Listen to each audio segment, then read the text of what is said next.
para o senhor. Coronel, Pois muito não. obrigada, viu, pela atenção.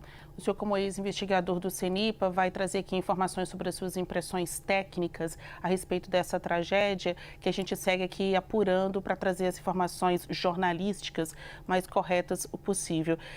Explica para a gente o que é o Mayday, né, no sentido de pedido de socorro, o quanto isso poderia ter inviabilizado um acidente tão destrutivo quanto esse. É a primeira atitude a ser tomada pelo piloto quando ele tem consciência de que algo ruim, né, grave vai acontecer? Em quanto tempo consegue se tomar uma decisão, uma ação como essa? Para mim é importante. Eu tenho outras perguntas aqui para o senhor, do ponto de vista de legislação aérea, legislação internacional, mesmo sendo outro país. Tenho certeza que o senhor poderá nos contribuir aqui com informações, né, porque tem aí uma unicidade de regras por se tratar de aspectos aéreos. Mas para começo de conversa, fala para a gente, até de uma maneira pedagógica, o quanto um Mayday pode salvar ou evitar um acidente como esse, ou é mesmo só um símbolo para que após a tragédia, em caso de investigação, as pessoas saibam que o piloto ainda conseguiu perceber que algo grave aconteceria? O Mayday é exatamente a palavra utilizada pela aviação para expressar que a tripulação está numa emergência do mais alto nível. Existe também um outro chamado, que é o PAM-PAM, que é utilizado quando você está num nível abaixo de emergência, onde você pede uma prioridade, mas nada ainda tão crítico. No caso do Mayday, na realidade, é para expressar que a aeronave está necessitando realmente de auxílio, que a aeronave vai precisar ter todas as prioridades e que a infraestrutura aeroportuária, caso seja o caso de receber uma aeronave que declarou o Mayday, ela tem que estar com todos os seus recursos prontos para recebê-lo. Nesse caso, após uma decolagem, realmente para que o piloto tivesse ainda solicitado o Mayday, na realidade é porque ele percebeu que realmente a situação era extremamente crítica, e inclusive a ponto dele conseguir declarar o Mayday e ainda assim, pela altitude da aeronave, ele com certeza estaria cumprindo ou tentando cumprir os procedimentos previstos para a aeronave. Numa decolagem, normalmente, né, quando o avião começa a linha, todos os cheques já foram feitos, se faz sempre uma verificação na parte da configuração da aeronave, etc., né, para ver se os flaps, tudo está na posição certa. Ao iniciar a corrida de decolagem, existem o que a gente chama de callouts, que são expressões trocadas entre os dois pilotos para verificações durante a corrida de decolagem. Por exemplo, eu desconheço exatamente o que está previsto no 787, mas na maioria das aeronaves de grande porte, inicialmente existe um call-out para verificar, ok, motores estão com a potência correta. Isso já seria um indicativo de que poderia se abortar a decolagem antes da aeronave sair do solo. Então, se verifica se a velocidade está ok, se verifica se os dois pilotos estão com a mesma leitura de velocidade durante a corrida. Esse é outro cross-check muito importante, né? Geralmente é um cross-check de 80 nós, 100 nós, alguma coisa nesse sentido, só para que os pilotos verifiquem se as velocidades estão iguais nos dois mostradores. Isso por si só, quando há uma defasagem, já é motivo para o piloto abortar antes de atingir a primeira velocidade crítica, que a gente considera a V1, né, a V1, que é exatamente até aquela velocidade o piloto tem condição de abortar a decolagem, ele tem condição de usar os freios reversos, porque é um cálculo que se faz para que a abordagem seja, para que a decolagem seja interrompida ainda com espaço suficiente para fazer a parada sobre a pista. Depois que se passa dessa velocidade, isso é falado em alto entre os dois pilotos, ambos os pilotos já sabem que a partir daquele momento a aeronave vai ter que sair do chão, porque não há mais espaço para fazer uma interrupção de decolagem com segurança, sem varar os limites da pista. Então, a partir da V1, toda a atenção dos pilotos já passa a ser para se realmente a potência está ok, se está tudo ok, e aí dado o que a gente comanda, que a gente chama de rotation, ou rotação, que é o momento que você puxa o nariz do avião, ele roda, né, sobre os trens e deixa o solo. Então, certamente isso tudo aconteceu nesse episódio, ele realmente saiu do chão e a única coisa, e a próxima, quando tudo ocorre normalmente, potência, a próxima coisa é o que a gente chama de limpar a aeronave, né? Que é recolher trem, recolher flaps, etc. Mas, ao que parece, não houve tempo de fazer nada disso. E exatamente esse pedido de Mayday, vamos dizer assim, da tripulação, que possivelmente um está pilotando e o outro está encarregado de fazer as comunicações de rádio, o que não quer dizer que quem esteja pilotando também não possa falar no rádio. Mas houve a expressão da aeronave informar o Mayday exatamente para já dar ciência ao pessoal no solo de que alguma coisa está muito errada. E naquele momento eles não têm nem condição de dizer se eles vão conseguir manter a aeronave voando, mas claro que sempre é o que o piloto tem em mente, manter o voo da aeronave. Então, o Mayday já é algo para colocar todos em alerta. E, logicamente, se você coloca todos os recursos do aeroporto pronto para uma emergência, você tem uma boa chance de minimizar as consequências. Então, assim, seguindo a linha da sua pergunta, o Mayday ele não é capaz de interromper um acidente, mas ele já consegue, você com essa comunicação, você consegue que todos os recursos já sejam colocados, que todas as atenções, todas as prioridades sejam dadas àquela aeronave, e a partir daí o piloto tenta tomar as ações. Mas, infelizmente, o que se vê na cena é uma aeronave perdendo potência, é diferente de uma aeronave estolar, quando a gente chama que é estolar, é quando a velocidade cai tanto que o avião não tem mais condição de manter o voo. Mas não parece, não me pareceu isso nas imagens que se tem.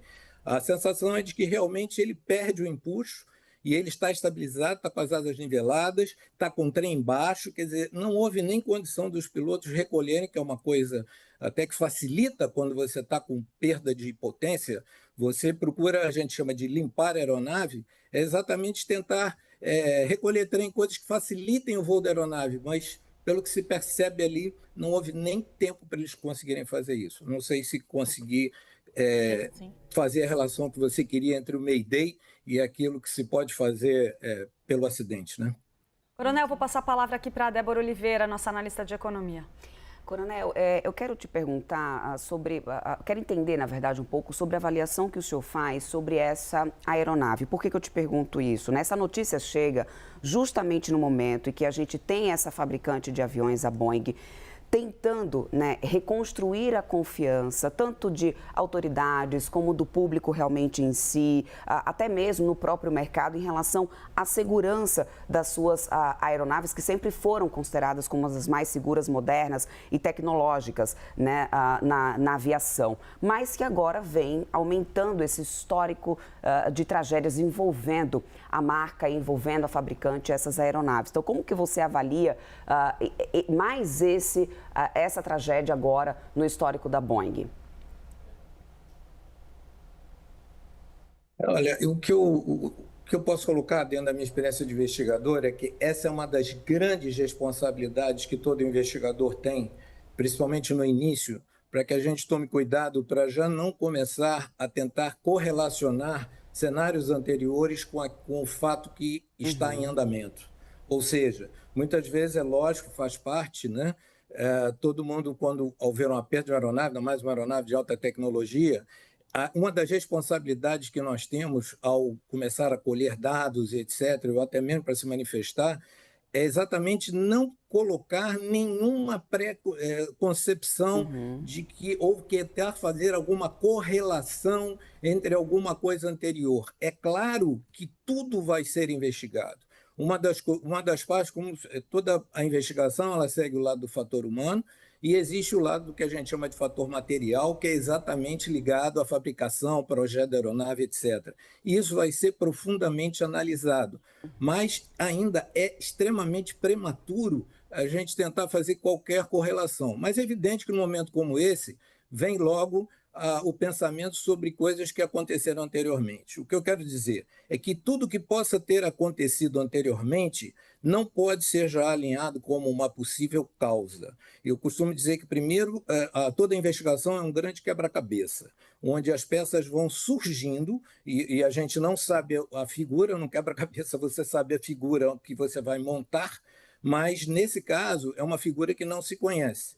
Então, é claro que esses dados anteriores aos problemas elétricos, é uma aeronave feita com um tipo de material que a torna mais leve, existem uma série de fatores ligados, e é claro que vai ser um momento dificílimo para todos, né, para os familiares, e especialmente para todos os fabricantes de componentes da aeronave, porque fatalmente em toda análise que será feita, os sistemas vão ser profundamente analisados. E se durante a investigação existir um componente que seja identificado como tendo sido altamente contribuinte, né, para afetar ali a decolagem, o desempenho da aeronave, ele vai ter que ser revisto, ele vai ter que ser refeito. Então, é claro que para a Boeing é um momento difícil, para qualquer fabricante o é. Ela vai colocar tudo à disposição, vai usar toda a tecnologia dela. Existe aquela coisa, né, de sempre o pessoal dizer assim, poxa, mas a partir de agora eu vou ter medo de entrar num 787. Eu costumo dizer o seguinte, que a partir do momento que acontece alguma coisa, todas as precauções são tomadas, existe um estado de alerta em todos que trabalham na área. Então, hoje, até que as autoridades, por alguma razão, entendam que é o caso de parar essa aeronave para alguma verificação, etc., etc., a aeronave vão estar voando nesse momento e com seus sistemas funcionando normalmente. Então, a realidade é que nós temos que aguardar e não procurar fazer relações com situações passadas. Tem que se esperar que as peças do quebra-cabeça comecem a aparecer para serem montadas. Coronel, antes da gente seguir aqui com a nossa conversa, vou só trazer uma atualização de momento aqui, porque a informação fresquinha que chega para a gente é que, infelizmente, o número de mortos, aí, segundo a polícia local, já chega a 200, ainda sendo realizados os trabalhos de resgate ali na região desse acidente. Coronel, diante aí desse cenário tão trágico, tão dramático que a gente observa nesse caso da Índia, a gente tem assistido aí já no decorrer dos últimos meses um aumento, pelo menos a gente tem essa sensação de um aumento no número de acidentes, principalmente com aeronaves menores, né? A gente não tem visto tanto casos de grandes aviões, mas casos menores. Pela sua experiência, eu gostaria de tentar explicar um pouco para a nossa audiência até que ponto a gente pode falar de fato de um aumento da incidência de casos de tragédias com aeronaves, ou se a gente tem muito mais registros, né? Porque hoje, com as redes sociais, com o celular, as pessoas conseguem fazer imagens e as cenas de uma tragédia como essa acabam ganhando o mundo com muita rapidez. Pela sua experiência, o que a gente está observando aí acontecer? Existe, de fato, um aumento no número de ocorrências, ou é muito mais uma sensação de quem está vendo mais imagens a respeito desse tipo de acidente? Olha, eu acho que você fez uma abordagem interessante, até já avançando na análise. Eu acho que a informação hoje é muito mais rápida, a informação corre numa velocidade maior. Eu, por exemplo, lhe responder se realmente os acidentes estão aumentando é um pouco traiçoeiro, porque cada autoridade de investigação de um país, no caso do nosso é o CENIPA tem o registro de todos os acidentes, de tudo que está acontecendo na aviação, assim como todas as autoridades investigadoras no mundo possuem esses dados. A diferença é que toda vez que nós temos um acidente desse de massa, com um alto número de vítimas, né, de vítimas fatais principalmente, existe toda uma atenção, todo um foco. E hoje a própria rede social já lhe traz informações com muito mais rapidez. Então, por exemplo, antigamente era mais difícil você saber que estavam ocorrendo acidentes com helicópteros, com aeronaves menores, no interior do país, etc. E hoje isso corre numa velocidade impressionante. Então, quando isso se torna o foco, vamos dizer assim, de uma rede social, ou de uma rede de informação, ou de uma rede como a de vocês, né, de uma rede gigante, né, na realidade, de ponta, tudo ganha um aspecto de muito mais foco, de muito mais luminosidade. É difícil dizer que os acidentes estão aumentando. Eu teria que fazer uma verificação, por exemplo, nós estamos agora na metade do ano, para fazer uma verificação, o CENIPA tem todos esses dados e qualquer um de nós pode acessar a parte do o site do CENIPA para verificar esse aumento ou não. Mas o fato é a sensação para nós, usuários, né, do transporte aéreo, é sempre quando ocorre uma tragédia dessa, nos dá uma sensação de, poxa, será que isso tudo está aumentando? Será que isso tudo é uma tendência?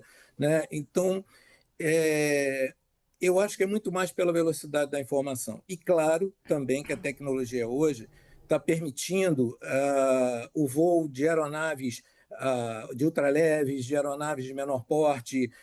Então, hoje, isso se torna mais comum. Mas, de qualquer forma, tudo que leva, né, tudo que cerca um voo, seja de pequeno porte, seja uma aeronave dessa, como nós temos nesse momento, milhões cruzando os oceanos, cruzando o espaço aéreo de todos os países, elas requerem preparo, elas requerem uma aeronave em boas condições, um abastecimento correto, uma análise de meteorologia, tudo isso tem que ser feito em todos os cenários. Então, eu acho que essa sensação de que os acidentes estão aumentando é muito mais pela velocidade da informação. Coronel, Basília Rodrigues volta a perguntar para o senhor. Obrigada, Clarissa. Coronel, acidentes do tipo sempre impõem um desafio aqui, uma cobertura desafiadora para nós, porque a gente está falando de um lugar ou de um país onde não estamos, do que aconteceu dentro da cabine de uma aeronave em que também não estávamos e as pessoas dificilmente estarão vivas para relatar. Então, a gente precisa esperar, como o senhor muito bem destacou, né, esse tempo de investigação para conseguir chegar a informações mais seguras. Então, além do acidente em si, me chama a atenção nessas imagens a proximidade do aeroporto com a área urbana. Tem muita casa, carro, vias, pessoas passando pela imagem, né, que tem uma certa distância, mas a gente vê que é perto do aeroporto. Quem define isso? É uma legislação internacional? São as regras aéreas? Essa proximidade não é um fator também de preocupação e até de aumento da gravidade de acidentes do tipo, porque a aeronave sai do aeroporto e se cair, claro que ninguém trabalha com o pior, mas se acontecer pode levar a outras vítimas, não apenas passageiros e tripulantes que estão dentro da aeronave, né? O senhor poderia explicar para a gente quem define então esse perímetro, né, de distância entre um terminal aéreo e o início, né, dos complexos habitacionais? Olha só essa imagem, os bombeiros da localidade estão jogando água sobre um prédio que acabou em chamas por causa do acidente aéreo. Isso aí é uma rua, uma árvore queimada ali, em outro momento tem carros também de transporte aparentemente coletivos, né, passando pela rua e olha, acabou de cair um avião aqui. Quem define essa regra? Bom, essa responsabilidade com infraestrutura aeroportuária, todo país possui uma autoridade de aviação civil. E dentre as coisas a serem reguladas pela autoridade de aviação civil, se encontra a infraestrutura aeroportuária. E a infraestrutura aeroportuária, dependendo do modelo do país, ela vai ter aeródromos privados, aeroportos públicos e, por muitas vezes, aeroportos, hoje existe uma privatização da administração aeroportuária, é evidente que essa administração que cuida da parte comercial, ela tem que recorrer às autoridades com relação à homologação das pistas, a situação de obstáculos. Então, isso tudo, em qualquer parte do mundo, é bastante acompanhado pelas autoridades, claro, sérias, que têm a sua estrutura para verificar isso. Então, em todo aeródromo, é verificado uma zona de proteção, é verificado, vamos dizer assim, uma área de segurança ao redor das pistas, no setor de aproximação e decolagem, porque a aeronave não pode ter grandes obstáculos nos setores de decolagem, como antenas, prédios, né? Existe um gabarito, mas eu sei que, claro, o que nos assusta às vezes é que a gente diz assim, como é que existem tantos aeroportos, né, em meio a cidades movimentadas? Eu diria que é uma necessidade do mundo. o transporte aéreo é um meio ainda mais rápido, mais prático, mais veloz. Coronel, eu vou E pedir você para precisa interromper fazer o senhor pouso com um segurança. segundinho. O senhor vai me desculpar. Fica por aqui, a gente ainda tem muita coisa que a gente gostaria de conversar com o senhor, mas eu vou ter que pedir para interromper para a gente poder trazer um pouco as informações da CNN Internacional, porque a gente está com a equipe lá acompanhando o que está acontecendo no local do acidente e, inclusive, uma informação trazida aqui pela parceira da CNN lá na Índia de que não há sobreviventes a essa queda de avião, então, ocorrida na Índia, que a gente vem acompanhando aqui desde hoje cedo. Estão aí, ó, na sua tela as imagens da CNN Internacional, transmitidas ali diretamente do local do acidente. Vocês conseguem ver muita movimentação. A gente vem aqui acompanhando constantemente aí o avanço do número de mortos. Eram 242 pessoas a bordo, segundo essa nova informação que a gente recebe agora, nenhuma dessas pessoas sobreviveu. A gente já vinha trazendo para vocês também alguns detalhes sobre a composição desse conjunto de passageiros. Havia muitos britânicos a bordo, além da maioria de indianos, porque esse voo estava viajando, partindo com destino a Londres, portanto, muitos britânicos ali estavam embarcados, entre eles 11 crianças. A gente vai ouvir agora o repórter da CNN Internacional que fala direto de Nova Delhi, tá? Com imagens aí do local do acidente. Vamos ouvir. Grande que além das 242 vítimas do avião, há também um grande número de vítimas em solo. Essa é a preocupação agora. Ahmedabad é uma cidade muito agitada, tem bairros muito densos. Essa escola de medicina fica num bairro muito cheio, muito povoado. Dado o impacto, dado o fato de que foi um voo que iria viajar durante 8 horas, que tinha muito combustível, né? Porque ele ia para o aeroporto de Gatwick, em Londres, ele estaria completamente cheio de combustível. E nós vimos o tamanho da explosão, a fumaça, então imaginamos que há um número grande de vítimas, além daquelas a bordo do avião. Muito obrigado, Jacob. Nós também vamos falar agora com a Nada Bashir, que está no aeroporto de Gatwick, que era para onde o avião, o voo 171 da Indian Airlines iria. Vocês veem aí, então, as imagens da CNN Internacional, que assim como nós aqui no Brasil, está acompanhando em tempo real tudo o que está acontecendo lá na Índia. A gente ouviu aí um repórter da CNN em Nova Delhi trazendo alguns detalhes, inclusive a apuração da parceira da CNN na Índia, que traz aí a notícia de que não haveria sobreviventes aí depois desse acidente. Vamos voltar aqui com a nossa entrevista com o Coronel Rufino. Coronel, peço aí grandes desculpas aí por ter feito essa interrupção, mas o senhor sabe que a notícia em tempo real chegando aqui, às vezes a gente precisa cometer essa indelicadeza. Peço para o senhor concluir aí a sua resposta para a pergunta da Basília Rodrigues e a gente segue com a nossa conversa. Bom, não, na realidade, então, tentando ser mais objetivo, né, é uma responsabilidade da Autoridade de Aviação Civil. Todos os aeroportos, eles respeitam gabaritos de zonas de proteção. Agora, o que acontece muito é que, se você olhar o histórico da maioria dos aviões, dos aeroportos, não só no Brasil, mas em qualquer parte do mundo, geralmente os aeroportos se iniciam num tempo em que não havia tantas construções à volta. E aí o progresso vai trazendo vias de acesso, nessas vias de acesso vão sendo construídos bairros e outras coisas, então é quase que é uma coisa que acontece automática. Então, o que passa a ser a responsabilidade da autoridade e dos operadores? Verificar o risco, fazer uma análise de risco e até, às vezes, estabelecer treinamentos para que sejam coisas específicas para que naquele aeródromo o risco seja diminuído ao máximo, tanto nas questões de decolagem. Nós temos aeroportos que a tripulação, para operar, ela tem que fazer treinamentos especiais, temos tripulações dedicadas, às vezes as empresas determinam tripulações dedicadas para operar em determinados aeroportos. Posso citar o exemplo do aeroporto Santos Dumont, que é um aeroporto extremamente seguro, cheio de obstáculos à volta, uma pista curta, mas eu sempre costumo comentar que é um dos aeroportos mais seguros em termos de operação, pelos cuidados que as autoridades têm que ter em volta dos aeroportos e naquilo que é concernente às características dele. Passar a palavra novamente aqui para a Débora Oliveira, Coronel.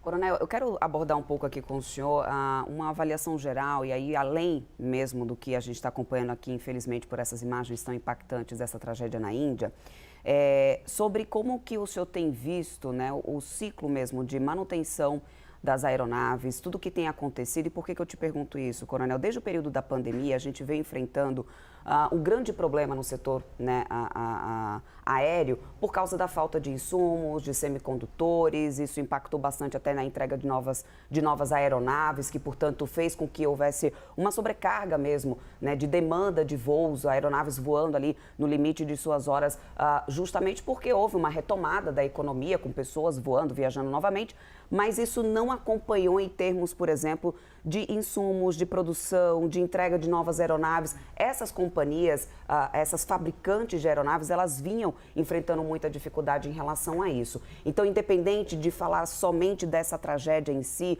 mas de forma globalizada, como que o senhor tem avaliado essa frequência de manutenções e a falta mesmo de insumos ainda, ela existe? Esse é um problema que ainda preocupa o setor aéreo hoje? Sim, com certeza. A realidade é que a tecnologia avança, a parte comercial também começa a exigir as demandas, né? E é por isso que a aviação é algo complexo e é algo que exige dos seus players, né, um cuidado máximo com tudo que é feito. Eu costumo dizer isso não só em aeronaves desse porte, mas em qualquer tipo de atividade aérea. O que acontece hoje é um fato, né? Nós tivemos o caso da pandemia, a série de coisas que realmente, como a senhora falou, afetou a produção. Nós temos empresas aéreas ainda sofrendo isso, por exemplo, com a falta de componentes, às vezes, faz com que diminua a disponibilidade de aeronaves para cumprir uma determinada rota. Isso acaba gerando a necessidade de cancelamento de voos e algumas coisas nesse sentido. Às vezes o usuário ele fica bastante contrariado quando vê a empresa cancelando um voo ou alguma coisa assim, mas eu sei que é difícil porque cada um tem seu planejamento, eu mesmo já sofri isso, né, todos nós, mas na posição de quem vê dos dois lados, eu acho que tem que ser considerado que a empresa que tem esse tipo de atitude de cancelar, de diminuir rotas, ela realmente está fazendo o que tem que ser feito, porque sem um componente, sem pessoas capacitadas para colocar esses componentes no devido lugar. A maioria das empresas, por exemplo, hoje, é fato no Brasil que hoje a mão de obra, a senhora falou em manutenção, exatamente, tanto a parte de pilotos, mas a parte de manutenção é algo que realmente um mecânico, a formação dele, o tempo que ele adquire experiência, não é algo do dia para a noite. Então, a realidade, na medida em que a economia influencia, onde cada profissional procura um emprego melhor, procura às vezes um melhor salário, às vezes acaba mudando não só de empresa, às vezes até de país, né, para buscar uma colocação melhor, isso faz com que se abra brechas no mercado, né, vazios no mercado, que para serem repostos demanda tempo. Então, como falou, fica um cenário complexo, porque você, para colocar uma aeronave dessa tecnologia para voar, você precisa de mecânicos capacitados, você precisa não só da aeronave de uma forma geral, mas de cada componente, de cada fornecimento de peça. Por exemplo, um mecânico ele precisa fazer um reparo, ele diz, eu não tenho esse componente. Não é algo que você diga, eu vou colocar um outro componente aqui que resolve. Não, não funciona dessa forma.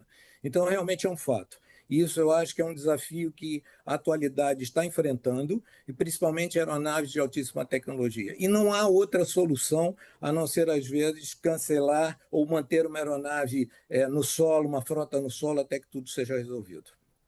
Nós conversamos com o Coronel Rufino Ferreira, ex-investigador do CENIPA. Coronel, muito obrigada por tomar o seu tempo para participar aqui do Live CNN e nos ajudar a explicar um pouquinho para a nossa audiência o que significa uma tragédia como essa, quais são os desdobramentos e principalmente para a gente tentar entender como esse risco se apresenta aí para todos nós. Muito obrigada, viu?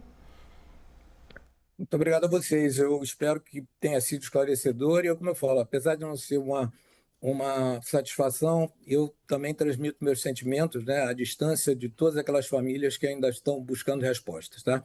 Obrigado pela oportunidade, um bom dia para vocês. Todos nós.